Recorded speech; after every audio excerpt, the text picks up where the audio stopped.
Hi there, welcome back to the Calling for Orpheus Knitting Podcast. My name is Connor, and you can find me at Calling for Orpheus on Ravelry and Instagram, and Connor is creating on Blue Sky. I'm kind of back. It's been like eons. I think that my last podcast episode was in late July, I think. So it's been a long time, and I know at the end of that video I said like, oh, I actually have a lot of stuff planned for the end of summer and for the start of fall, and I did. That wasn't untrue. I did have a lot of stuff planned, but then school happened, and I was like, oh, actually, I don't have the time for this at all. So it's been a really long time. It's been so long, in fact, that I have 5 finished sweaters, including the one that I'm wearing. And I have so much to talk about. I was going to say something, and my train of thought is derailing. Where am I going? I remember I was going to say, it's almost the new year, and I do intend to put out an Everything That I Knit in 2025 video, because I made a spreadsheet. I have like data to crunch and everything. I want to do it. It might not come until the end of January or even like February maybe, but I do want to do that, and I want to put out one podcast before that, everything recap video, so that you actually get to see everything, and I'm not introducing, half of my year's worth of knitting in that video where I have to get through everything so quickly. So yeah, it's New Year's Eve, so this is kind of the last day that I have to do that. But yeah, I've got, like I said, 5 finished objects, including one that I'm wearing. They're not all blocked. 2 of them are not blocked, but it's fine. I have only 2 whips, which is impressive for me, but I am planning on casting on new things like literally tonight. And then I do have, obviously, I don't say a lot of acquisitions, but like I have like 5 months worth of moderate acquisitions. It's not like I've been going out and buying, 5 sweater quantities a month, but I have bought, multiple quantities worth of yarn over the past 5 months, and frankly, not all of it is worth talking about, so I'm only going to talk about the things that I've got that are tied to my January project plans. Yeah, with all that out of the way, I'm just gonna get straight to it. So the first thing, and this is chronological, the first thing that I have finished since I last saw you is the sweater that I am currently wearing. And this is, I hesitate to call it a Friday sweater because I actually don't think that an adult Friday sweater pattern exists. But what I actually did is, this is a Friday tee, modified for gauge, and then also given long sleeves. Oh no, I got an end poking out. Or is that an end? Or is that, yeah, that's an end. I gotta fix that. But yeah, so this was inspired by, I want to say it was an Instagram post from Tiny Human Knits, who has she has a very curated color palette, and she posted, I don't think it was a couple years ago now, this image of this Friday sweater that she had knit for her baby. That was cream, had a cream base, and then instead of having one color for all the stripes, they were all different colors in her typical palette. And for some reason, that image just lived in my head rent free for 6 months, and I was thinking I really need to make one of those. I love that so much, but I don't want to buy new yarn for it. And I realized at some point, I want to say it was in August maybe even earlier. I actually don't remember now, because I feel like I talked about this in my last episode, but I realized I had some of this gray yarn in a sweater quantity of this gray yarn in my stash that I didn't have any plans for, and so I went stash diving, and I found a bunch of other yarns with similar fiber makeups at a similar weight that I could pair with it. And this is what you can't really see. There's a green stripe here that you really can't see, but I think it looks really pretty. So the yarn that I used was Knit Picks Gossy in the colorway Chance of Rain. And all of these, I think I can name all of these for you except for 1 or 2. So this one, I couldn't tell you where, I got this off of Etsy. Couldn't tell you from who, but this is a sport weight cotton merino blend. This is Sorella Classic Sport, I think, in the colorway Joshua Tree. This is, you cannot buy this here anymore. This is Knit Picks, I'm sorry, not Knit Picks. This is Hobie Rainbow Cotton in the colorway Dark Teal. This is a cotton and acrylic blend that I got off of Etsy. This is Paisley Knits. It's her tonal Song of Achilles color in the fingering weight sock base. I don't remember the name of this one. I don't have the label anymore. I could guess, but it's the tonal one. There's only a tonal and a variegated one. And then it just repeats. So yeah, and Gossi it's a sport weight, non-superwash merino and Cupro blend. And as far as I'm aware, Cupro is to cotton what like rayon or viscose is to bamboo. So it comes from a natural source, but it's very heavily processed. So it's like it's kind of like a man-made fiber, but it's not plastic based, if that makes sense. So this sweater, like I said, I used the Friday tee, which I already own the pattern, as a branching off point. I did the math for my gauge, and what I did was for that was I cast on a neck, because it starts from the neckline. You cast the neckline. I cast on a what felt to me like an appropriate neckline stitch count, and then I went into the pattern and I compared this neckline to the smallest size in the pattern because it's a bigger gauge, and I removed stitches from each section accordingly, based on the difference in stitches. So if it's like the collar in that pattern is so and so number of stitches, and so I have, and my collar is 20 stitches smaller, then I would remove 5 stitches from each of the 4 sections. That's basically what I did, and then I just followed it in pattern. The only other change that I made was I think the raglan seam is actually smaller by like 2 stitches, and the space between stripes is bigger. I think in the original pattern, you knit 6 rows of the main color and then 2 rows of your stripe. I believe I did 10 rows of my main color and then 2 rows of the stripe, I think. But yeah, when I first finished this, I hated it. Not because of how it looks. I think it looks super cute. It fits me great. But because for some reason the yarn was so itchy, and I don't know why. To this day, I don't know what happened. Because when I first finished it, the yarn was too itchy for me to even wear. I could not wear it, and I was really disappointed. And I was planning on like steeking it, turning it into a cardigan, or unraveling it and giving it to someone else. But I was like, I'm a pretty petite person. I'm 5'2". So like, the sleeves are really short on this. The body is really short on this. And like, I don't know anybody, it's also like, it's pretty fitted. So I don't know anybody who would wear this that's not like a teenager. So I wasn't sure what to do with it. And I was really disappointed because I thought that it was so cute. And so I put it in my drawer and I just like let it sit there. And every now and again when the weather was appropriate to wear something like this, I would try it on and see like, can I wear it today? Is it bothering me today? And every time I would do that, it was like, oh yeah, no, that sucks. And then randomly one day in November or December, it was either end of November or start of December, I put it on and I was like, oh, that's fine, actually. I don't mind that at all. And it's become kind of my favorite sweater. Like, I've been wearing it all the time. I don't know what happened because I had initially blocked it and I was like, this is really itchy and horrible.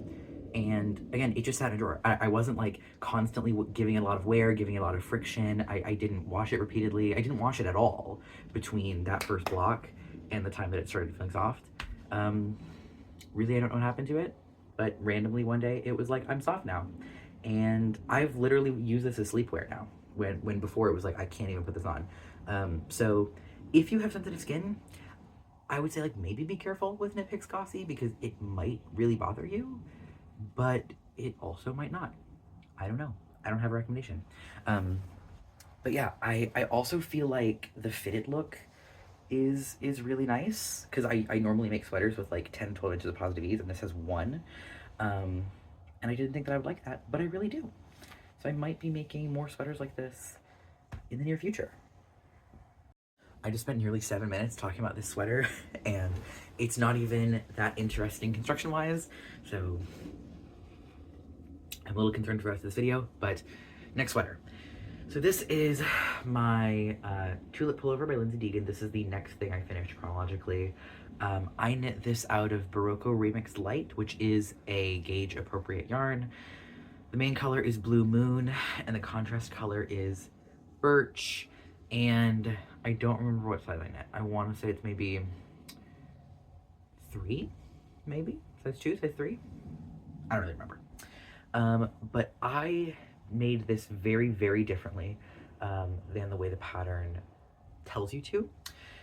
Because the original pattern is designed to be knit, the body is designed to be knit from the bottom up, seamed at the shoulders, and then at the shoulder you pick up and knit the sleeve flat after picking it up at the shoulder. So you're carrying this ugh, no thank you. But you're then supposed to knit the sleeve flat down to the wrist, where you then seam the whole thing from the wrist down to the hip in like an L shape, which I think is pretty ingenious, again, if not for the inconvenience of knitting a flat sleeve attached to an unseamed like poncho type thing, which I'm not into. And I didn't do it that way. I'm gonna pop this on and I will explain to you how I actually did it. So here it is. Here it is on. As you can see, I've made it to be pretty oversized, and you can probably also see that the sides on this are a little bit lumpy, and that's because this was my first time ever seaming a knit sweater before, and so I didn't really do it perfectly, but I did seam it. And yeah, so let me tell you how I made this. So, like I said, it's designed to be knit from the bottom up, which I don't like. So instead, what I did is I cast on for the front at the top, you know, did the shoulders individually and then joined them with the neckline. And then I got like straight into the color work so that I would be able to measure the motif better. I'd rather just start with the top of the motif and end it when I feel it needs to be ended, rather than have to do all of the math to figure out when to start it, you know? So I did the motif. Other thing is, in the pattern, this is designed to be done in intarsia. I hate intarsia. I really don't like intarsia. And this is also a really poor yarn choice to do intarsia with. So instead of intarsia, I did stranded color work, and I did do it flat. So it worked fine. It worked fine. I know that it's not what people recommend, but I don't mind it. I think it worked out just fine. Knit that down to the bottom of the body until the point where I was supposed to start the ribbing. And I didn't do the ribbing, and I just let it be. Then I picked up at the shoulder to knit the back, knit it flat all the way down. Same thing, didn't do the ribbing. Instead, I cast on each side of the ribbing, the front of the ribbing, the back of the ribbing, from the bottom, and knitted them up and Kitchener stitched them onto the body, which I know sounds stupid, but I did it for a reason, which I'll talk about shortly. I did it for a reason. Then, once that was all done, I seamed up the sides using a crochet seam, and then I was originally going to pick up around the armhole and knit the sleeve around like that, but then I realized the same thing with the ribbing. I would rather do the ribbing from the bottom up. So instead what I did is I cast on the sleeve from the cuff at the bottom and just knit it up in the round separately and seamed it into place at the shoulder. And I loved doing it that way. And I do think that going forward, if I can help it, I do actually think that I'm going to be doing my drop shoulder sleeves that way, because I just don't like having to carry the whole sweater around with me doing the sleeves. And yeah, that's it, I guess. Oh, and I did apply the neckline, whatever. That's about it. I know it doesn't sound that weird, but it was really weird to do it that way because it meant following the pattern backwards. And then I was kind of on my own with the sleeves, but I had a really, really fun time with it, and it actually flew off the needles. Like it went by so much faster than expected, and I'm honestly surprised at how well everything fits me. I think maybe the sleeves are like a little shorter than they could be, but I don't mind. I do kind of like a bracelet length. I find it honestly a little bit more practical than a totally full length. And the sleeve seam looks much nicer than I could have expected it to. And frankly, I think that this looks nicer than picking it up. I could have done the body better, but not a big deal. I was going to say something else, and I've already forgotten. Oh, the ribbing. So why did I do the ribbing the way that I did the ribbing? Barocco Remix Light, which is what I knit this out of, is great, and I love it, but it also sucks, and it's also the worst. I don't know what it is, but it is completely impossible for me to bind off ribbing in that yarn well. I cannot use anything other than Jenny's surprisingly stretchy bind off for that one. I don't know why, and I did that for the neckline. So you can see, maybe, it's pretty dark, but I did for that neckline, you can see, no stretch at all. And I think that it's because of the yarn content, or the fiber content in this yarn. It is off the top of my head, it is nylon, acrylic, cotton, linen, and silk. No stretch, so nothing stretchy at all in this yarn. And it's also very slubby, and it's not at all plump, and for some reason, I find that even doing a tubular bind off just doesn't work. Whether you do the setup rows or not, in my experience, it just doesn't work. If you do the setup rows, it looks nicer, but it has no stretch. It's totally locked in because of those slip stitches and the lack of flexibility with the yarn. And if you, that's my dog, sorry. And if you don't do the setup rows, it flares out like crazy. it doesn't fold in, and it's still not stretchy, and it looks awful. I've seen other people like on Ravelry use the tubular bind off with this yarn, and I've tried many times, and it just doesn't work for me. I don't know if it honestly doesn't really work for them either, and they just deal with it, or if I'm doing something wrong, but I wasn't able to get anything to work in any project I've ever made out of this yarn. And while the Jenny's surprisingly stretchy bind off works, and for something like this was just so dark, you don't really see it. You don't really see what I think is kind of a messy looking edge. You have to be very, very careful with your tension when doing that bind off, because if it's too tight, it won't stretch at all. Well, the yarn doesn't stretch at all. So if it's too tight, you can't get it over your head, or you can't get it over your hand, or whatever it is. And if it's too loose, it looks hideous. So it's just kind of a nightmare, and for that reason I opted to do the ribbing from the bottom instead, because for some reason I did a tubular cast on, and it's totally fine, and it looks great. And for some reason, despite the fact that Kitchener stitch is literally just the tubular bind off, Kitchener stitch works, and the tubular bind off doesn't. Like, I'm probably gonna have to stand up, but like, you can't see. You cannot see where I did the Kitchener stitch. You can't see. You can't tell. Now, you might be able to tell, like, the stitches kind of start going in a different direction, but only a knitter would notice that, and only if you're looking really closely. It's beautiful. It has all of its stretch. It's got no seam on the inside. It's perfect. Also, I just got these jeans, and I love them. Anyway, but yeah, I don't know. It was kind of a funky process, but I really liked that. I found it really, really fun, and it's a super comfortable sweater. I'll tell you. Remix Light, I started in 6 minutes again. Oh my god. Remix Light, despite being a like summer yarn, is actually really warm. It's like, yeah, it's cotton and silk and linen and all of that, but it's also 50% synthetic. And I personally find that it locks in warmth pretty well. But it's also like, it's not insulating enough for you to wear it like on a cold, windy day outside. So word of caution, like I tried wearing this one day when it was like 60 and sunny, and I was miserable. So it's really kind of an indoor sweater, but I love it. I also think it's really cute, and every single time I wear this sweater, somebody asks me what's on it, and I kind of love that, because I like that it's not an obviously like girly floral motif, and it's just sort of an abstract shape. I don't know. I like it. I'm really, really pleased with this one. It's also very comfortable. I do, as much as I complain about this yarn, I do really love it. Okay, the dog has been sated. We still have 3 sweaters to do. So the next thing that I've got is one that you've kind of seen, kind of not, because I do believe I had started it at the time of the last podcast. I think, I might be wrong, but I think that I had, and I ended up unraveling it and re-knitting it. So this is my pink velvet sweater by Andrew Memory, though obviously mine is not pink. And I have knit this kind of on gauge, kind of off gauge from the original pattern. So the original pattern has you knit this with a fingering weight yarn for the main color and a fluffy suri for the contrast color.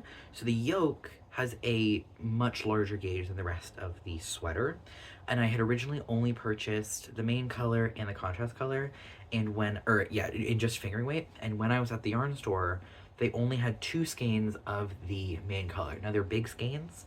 They only had 2 of them, and 2 is like, it seemed like just enough to make the sweater as described in the pattern, but also I wasn't thinking and realizing that like, oh, Andrew's version is also cropped and has short sleeves or not short sleeves, but like, 3/4 length sleeves, and is, I think, I might be wrong about that. But yeah, I'm pretty sure hers is cropped. I think it has shorter than normal sleeves. I know that it has like very tight sleeves, and the whole sweater is fitted. So, the 2 skeins didn't end up being enough, but I'm gonna actually put this on and I'll tell you a little bit more. The yarn that I got at the yarn store was, what is it? Madeline Tosh, I want to say twist sock. It's whatever the 3-ply nylon merino sock yarn is. The main color is Aura, and the contrast color is Filtered Light. And again, like I said, I originally did it in just that fingering weight yarn, but I had to make a couple of changes. Like, for example, as I told you, the yoke is designed to be a bigger gauge than just fingering in the original pattern, but because mine was just fingering, I had to like elongate the yoke and make some changes to it. I just didn't like it quite as much, and I didn't like how much smaller the motifs looked. And I was also pretty certain that I was going to lose yarn chicken. So I had set on the needles, just kind of marinating for a while, because I didn't want to work on it because I was pretty certain that I was not going to be able to finish it, and I didn't want to buy more yarn. But I did a little stash dive, and I found that I had some, let me get it actually. I only have one ball left, but I found that I had some Knitting for Olive compatible cashmere, a sweater quantity, which I had purchased to be paired with a different yarn, and when they arrived to me, I was like, oh, these colors won't actually work together in person.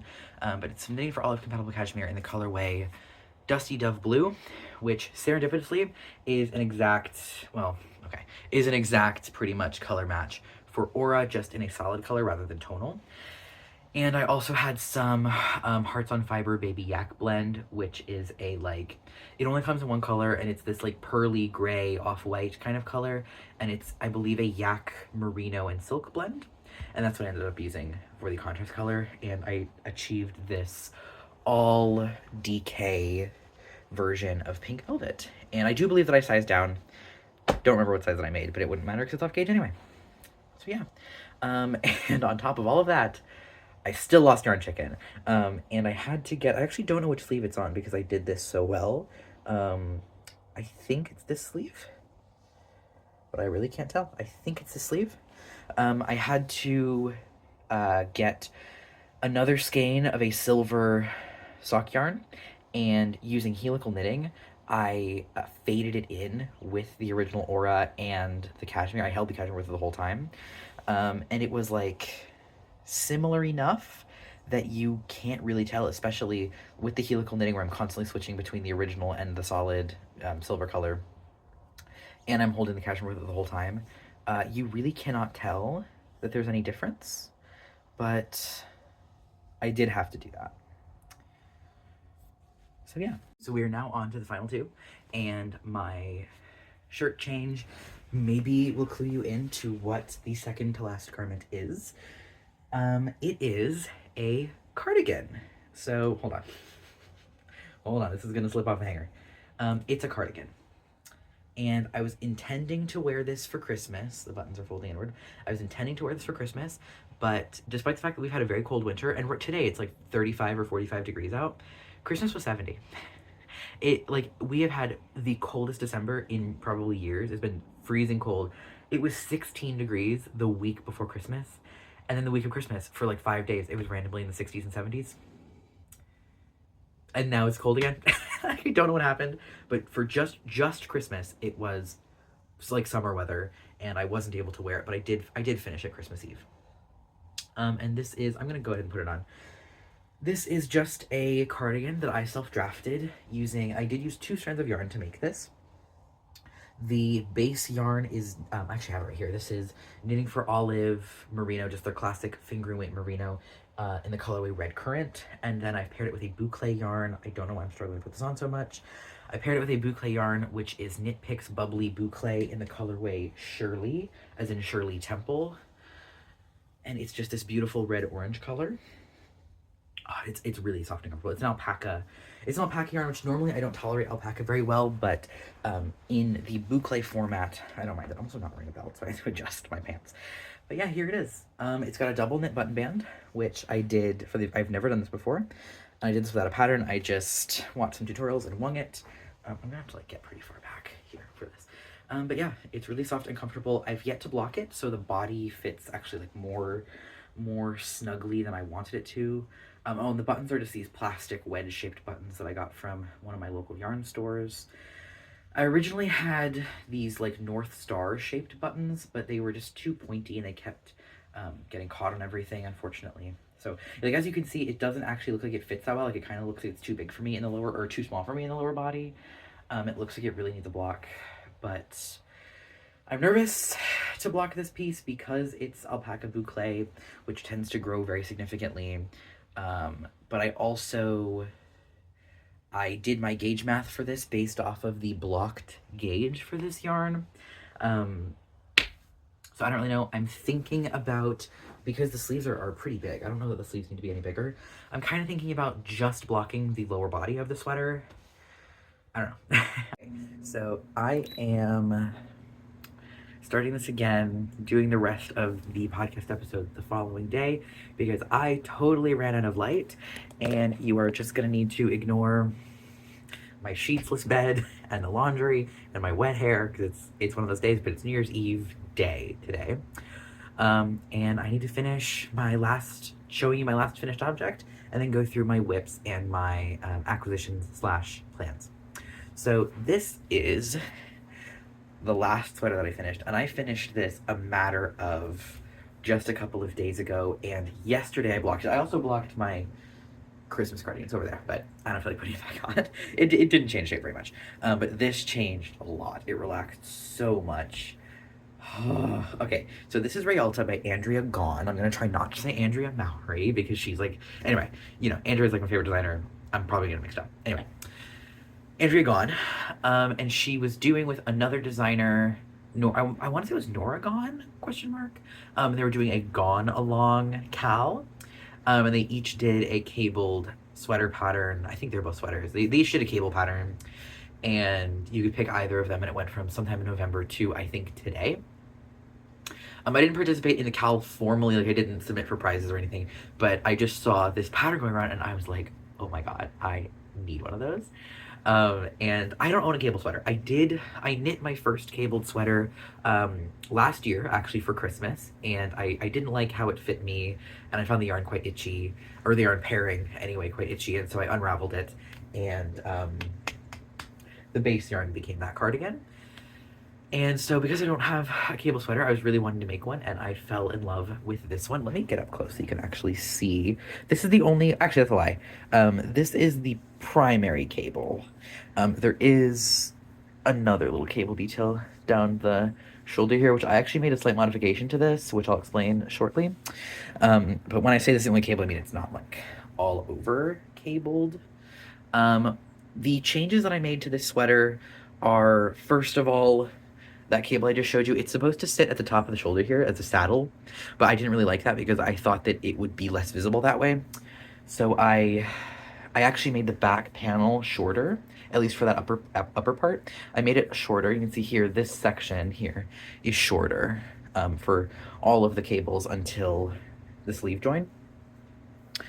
To put that on the back instead. The other little change that I made, this is supposed to be a double folded collar. I did actually put the double folded collar on it at first, and then I didn't like how it looked on me, and I didn't like how it felt. So I just don't like double folded collars, I think. So I undid it and did the single fold, and then the sleeve I did completely differently. And originally, last night when the light was low, I recorded the end of the podcast anyway, and I talked about this and everything.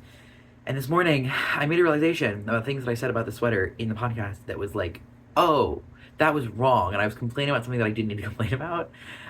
So basically, I made the arm side deeper, and thus I made the sleeves wider. And I didn't need to do that. And what had happened was, I read the pattern, and the pattern has two sizing versions. There's a like women's version and a men's version, though Andrea doesn't call them that. She refers to it as like fit 1 and fit 2, I think. And fit 1 is the like women's version, and fit 2 is the men's version. But really the only difference between the two is that fit 1 has a shorter body and sleeves and a tighter collar, and fit 2 has a longer body and sleeves and a wider collar. I'm not sure why the collar change was made, because generally in menswear, even though like men have wider necks or whatever, our collars tend to fit closer to the throat. So I'm not entirely sure why that change was made. But obviously the length I get. And I initially was a little bit disappointed that was the only difference, or those were the only differences, because for me personally, that doesn't make a difference, really. Like, I don't need a wider collar, and I really don't need a longer body or sleeves at all. And the things that I would need to be changed, which mostly is in regard to armhole depth, which gives you so much more room for the back and the chest and the arms. That was the big difference that I would need personally, and it wasn't present. And I was a little bit disappointed by that, because I'd heard all of these things about how thorough she is with her grading and her fit and stuff like that. I was just like a little bit let down, and I decided to modify it myself to give me a wider sleeve. And then I realized, literally today, because I was on Instagram, and I saw her posting about it, and I was like, wait a minute. wait a minute. This is like a pretty wide drop shoulder. I made it as the pattern says. This is my armpit. And this is like this is the bottom of my delt. So this is where I would actually need a sleeve to sit. And as you can see, this is the seam. It pretty comfortably goes over that. So I really didn't need to make this any deeper. It is what it is. So yeah, I was going to complain about that. I wasn't going to complain, but I was going to say like, I'm kind of disappointed in that. But I didn't need to be. I didn't need to change anything at all. And I could have made it exactly as the pattern said, and it would have fit me fine, I think. But it is what it is. But yeah, I love it. It's so nice. I'm not wearing nice jeans like I was yesterday, so I'm trying to like not show everything in frame right now, but it's beautiful. And the yarn that I use, the label right here. The yarn that I used is Wild Earth Yarns Possum. This is the 4-ply version, so it's like fingering weight, but it isn't. So there's the specs on it. It's 80% merino, 20% New Zealand possum. And the deal with New Zealand possums, it's a totally different animal than an opossum. Opossums, as far as more, are not soft at all. New Zealand possums are these like little soft, fluffy things that are extremely invasive in New Zealand. And so they have to be hunted in large numbers because nothing will eat them. And so they absolutely devastate local ecosystems. They eat crops like crazy. They eat natural plants like crazy. And they are competition for native wildlife that have predators. So it just really screws with the ecosystem. And so they have to be hunted. And because they have to get hunted anyway, and they have these really, really soft fleeces. Hold on. Sorry, we're having a New Year's party tonight, and my mom was asking a question about the catering. So anyway, I was talking about the yarn. New Zealand possum, I want to make a point of saying that it is from an animal that gets hunted before the fleece is harvested, because I'm sure there's certain people that are going to be really uncomfortable with that. But it is really, really, really lovely yarn, and it gives it such a unique look. Like obviously it's a green yarn. The color that I got was olive, though it's a sage green. And it has this brown heathering to it because the possums are brown, and this crazy halo. This is one strand of yarn held single. Look at that crazy halo. And it's extremely soft. I'm wearing this right next to skin, right on my skin. It's non-superwash. And it's one of those things, I can feel that there's wool in it. But I'm not itchy. I could wear this as loungewear. I'll tell you, it's super, super warm, especially with all of this texture. It's very, very, very warm. But it's lovely. And I would say if you can get your hands on it, I would recommend picking some up. You don't need as much as you think you need because it's mislabeled. To be honest with you, it's mislabeled. I would say it's mislabeled because they're calling this a fingering weight, but I knit this at a DK gauge. I think this is like 21 stitches or something in 4 inches. I'll tell you, I achieved the gauge of the pattern exactly, first try, using the needles that they recommended, the needle size they recommended. Or I think I did 4mm. I don't know if that's what's recommended, but yeah, I got the gauge of the pattern, and the pattern is actually designed for an Aran weight yarn. But I would call the gauge achieved more like a DK gauge. It's tight for Aran, but it's gigantic for what is called fingering weight. And I think they're calling it fingering weight because it's 400 meters and 100 grams, which is standard for fingering weight. If it's worsted spun, this is woolen spun. So you're going to get significantly more yardage per gram when it's woolen spun. So I would recommend if you go ahead and get the like fingering weight variety, in my experience, it knits up much more like a DK, though it's a very flexible yarn. Excuse me, it's a very oh, I actually have some here. So as you can see, like that's not fingering weight. That's not fingering weight, but it is like quite flexible, and I could see, you know, if you knitted this on small enough needles, like that almost looks fingering weight. I'm pulling it tight and I'm twisting it, but that's almost fingering weight. If you were to knit it on 3mm needles or something like that, you probably could achieve a fingering weight fabric. But yeah, I would recommend it. It's just the only concern right now would be the shipping cost because it does come all the way from New Zealand, and I paid, I think, a good chunk of change to get it shipped to me when I bought it last year. And so this year, after all of the international commerce things have happened, I don't know how easy it would be to get. I don't know how affordable that shipping would be, but if you can get your hands on it, it's very, very worth it. So that's all of my finished objects. I can't stop just admiring this. It's so, so beautiful. that's the end of my finished objects. I have just a couple of whips to show you, and I'm planning on casting a new one on today. And then I have just 2 plants. So let's get into it. Chronologically, I believe the first one that I started, I believe, this, yeah, this is the first one that I started.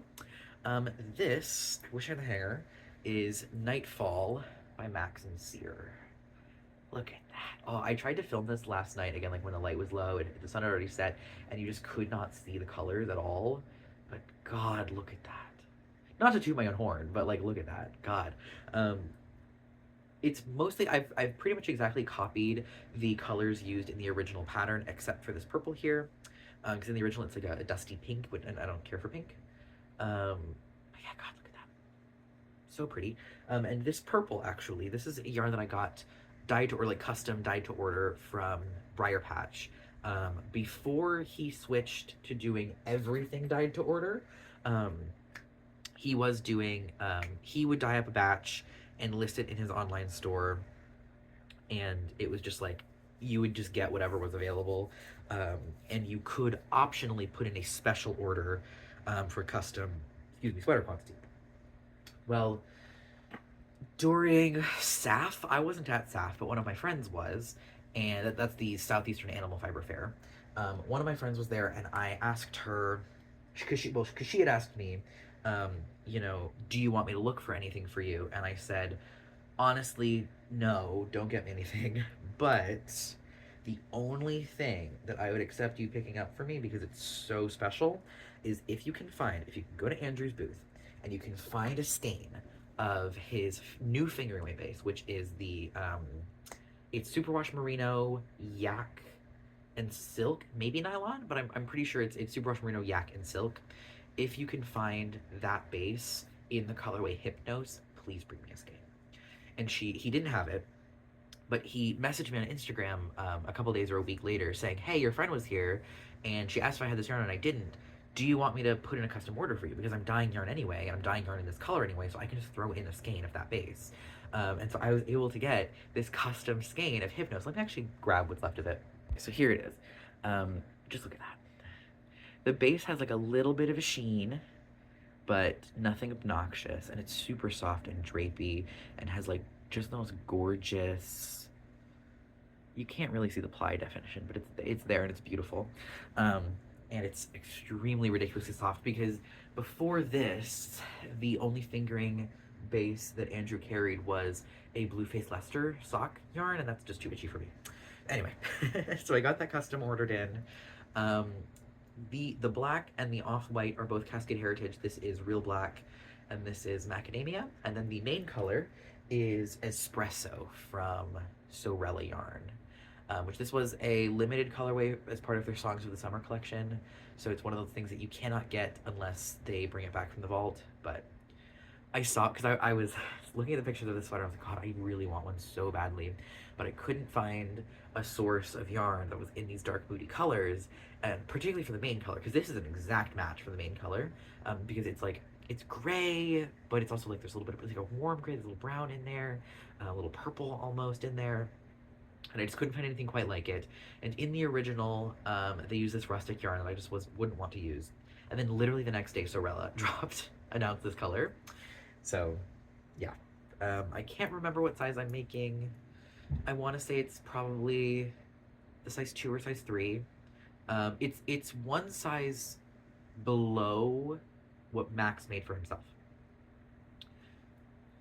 But yeah, it's just gorgeous. And I did make a little bit of a modification to it. In the original, you're supposed to split for the sleeves, I think here. And I did that, and it was just too up my armpit for me. And so I did start the sleeve color work early on the yoke, and then when I finished these peaks here, in the original pattern, you're supposed to go from the end of this peak to immediately going into this color work here. I did a round of just plain stockinette all in this color before, or as I was making that division, so it'd be cleaner. But yeah, I think it's beautiful. I'm very close to finishing it. I can't wait for it to be done. That's that. A box of yarn just fell off my shelf.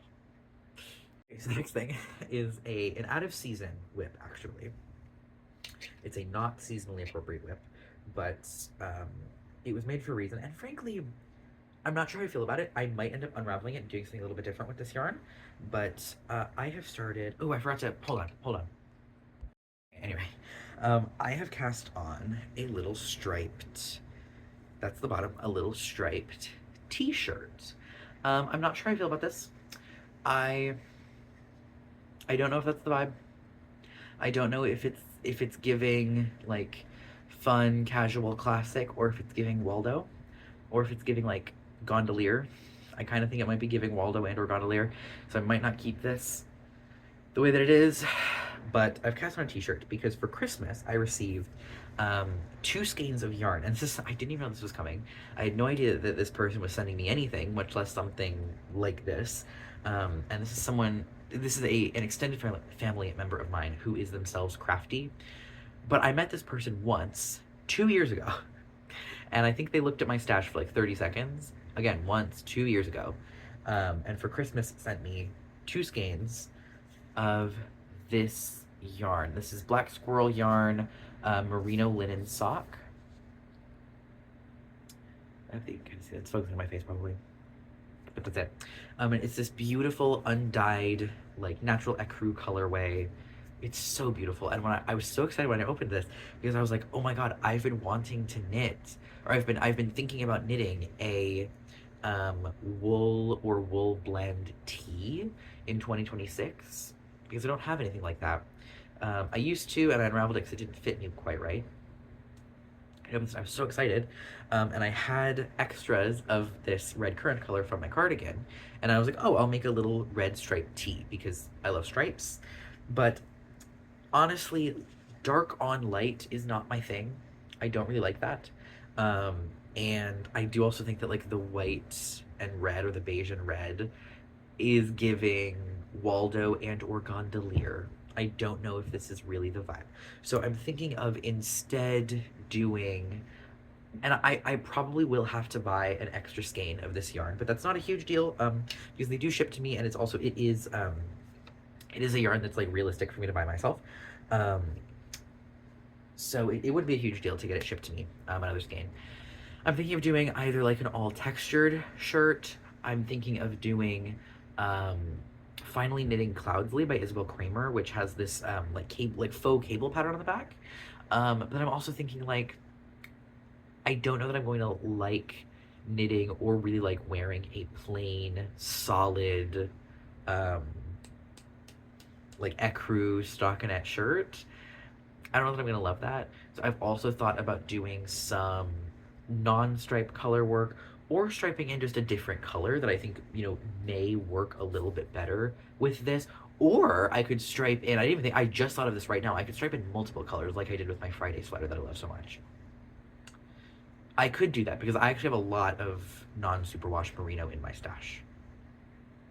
So I could actually do that. I only just thought of that. But yeah, so I may unravel that and do something a little bit differently. And I also don't think that I'm going to need that anytime soon. When I cast it on, because again, I got this for Christmas, and I cast it on Christmas Day, and it was 70. So it felt very appropriate. But now it's cooled back down to like 35. So I don't know. I'm considering it like a whip, but it's in like a nebulous territory right now. I had to cut, but the final whip that I've got right now is, I just started this last night, and it's yarn that I bought just this past weekend, and that yarn is Kelburn Woolen's Perennial, which is a blend of superwash merino, Surrey alpaca, and nylon. And in this, I was just so stricken by this color. It's a beautiful, it's a little bit difficult. It doesn't show up quite right on camera. It's a really rich ultramarine blue. It's showing up kind of tealy on camera, but it's a true blue. And it's obviously super, super soft. It's stripey, it's got a little bit of a sheen to it. And I wanted some kind of like face accessory or neck accessory for this. And so just last night I cast on this cowl, and I'm thinking that I'm going to need to buy new needles for this as soon as is humanly possible, because the metal needles with this Surrey blend yarn are way too slippery, and it's not comfortable to knit at all. And this is just going to be a huge stockinette tube. Well, not huge, but it's going to be a stockinette tube that I twist and then seam together in a Mobius cowl. So I might actually go today if the store is open and try to buy some wooden um, circulars of the appropriate size. But yeah, that's that. I don't have that much to say. It's pretty soft. It's not as soft knit up as it is in the cake or the skein, but that's pretty typical of alpaca blend yarns. I'm just hoping it's not itchy. I don't think it will be. It feels pretty soft. But yeah, that's that.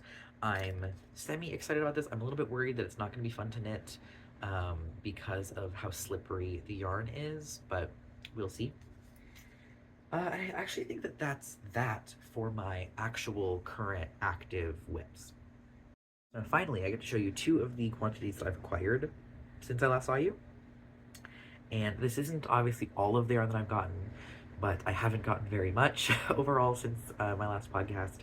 And these are the only two things that really feel relevant because these are the things that I'm going to be using to actually like start new projects sometime soon. So I'm going to start with, I guess I'll start with this one. So firstly, I have a sweater quantity of Cascade Heritage. I don't know off the top of my head the name of this color, but it's color number 8. So I have 3 skeins of this, and then I have this is something the main color I bought in the late summer or early fall, I think. Intending to make a totally different project with it, but I've been wearing through the fall and now the early winter. I've been wearing my Taranika pullover constantly, and I love it. And I really want another one because I reach for it all the time, and I don't have anything else quite like it, and I don't want to just wear the same sweater every day. So I'm wanting to knit another Taranika and just kind of change around the obviously the palette, but also the way that the chart looks. So this is the color palette that I've got, and I know that it's kind of a lot. I know that it's kind of out there, but I love it. I think it's a beautiful palette. So it's mostly cool colors, getting a little bit of warmth from the green and the like marigold color here. But yeah, I'm very excited. I think it's actually pretty similar to the original color palette. And as a matter of fact, this is actually the exact same yellow that I used in that sweater. But it's different enough, and obviously the main color is going to be really dark. So I think it's still going to feel unique and give me a reason to not just keep wearing the original, you know, and actually swap between the two. I'm going to have to draw up a new chart for it because I have a smaller number of contrast color yarns here, so I am gonna have to like switch some stuff around. I also think that I want the order in which colors appear to be a little bit different, and colors to appear in you know, different frequency than they do in the original to like really make them look different. So that's gonna require some work, and obviously I'm still working on Nightfall, and I would kind of rather finish one of my, you know, top-down fingering weight colorwork yoke sweaters with a stockinette body and sleeves. I'd rather have one of them just done before I start the next one, but that one I'm going to start soon. And then lastly, something that I actually think I might start today, I have the yarn for a porcelain sweater by Lenholm Samsa.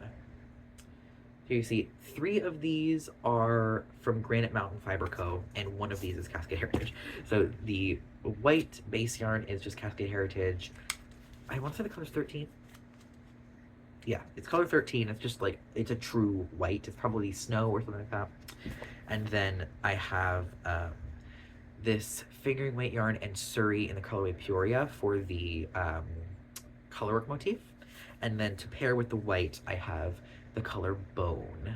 And obviously these aren't like a perfect match. They look more different on camera than they do in person. Like the Bone colorway, it looks like brown on camera. It's not that dark in real life, or the white isn't this light in real life. They're a little bit more similar, but they are different.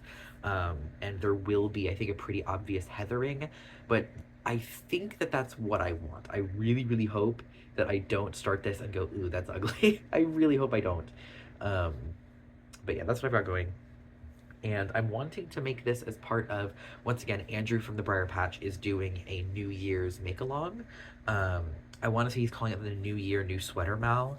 And it technically starts the 3rd, but like, I can start early, it's not a big deal. Like, no one's gonna die if I start early, because I have one sweater whip that I'm like actively working on and like really loving.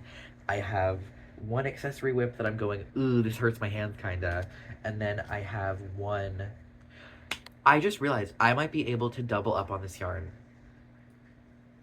I might be able to double up this yarn and do it at DK weight that wouldn't be as uncomfortable because this is also super. This is almost 500 yards in this 100 gram skein. It's very light. Anyway, I might end up unraveling that again and then like doing 2 strands of that yarn on different needles, which would probably be a little bit more comfortable. And then I've got this t-shirt that I'm like, I love the yarn, but I'm not sure if I love what I'm doing with the yarn, you know? So I want another whip that I'm really totally loving and confident in. So I'm probably going to start that, honestly, today, if I don't restart the tee today. But the weather is more appropriate for something like this. Anyway. Anyway, so I'm probably going to start one of these 2 things literally today. So that's everything that I actually have to report. Thank you for watching. I never know how to like end these videos. Thank you for watching. I think that this is probably a long one. I really appreciate you being here, and I appreciate you if you're either coming back coming here for the first time, or coming back after like 5 months of me not posting anything. I really appreciate you being here. I am intending to record and post an Everything I Knit in 2025 video, but I don't know that that's going to be soon. It may not come until the end of January, to be honest with you. But I am intending to post one of those because I made a whole spreadsheet and I've got like data to share and all of that. But yeah, I hope you had fun today. I certainly did. And I hope that you have an excellent new year that is full of knitting and crochet and all of the yarn that you've ever dreamed of. Bye-bye.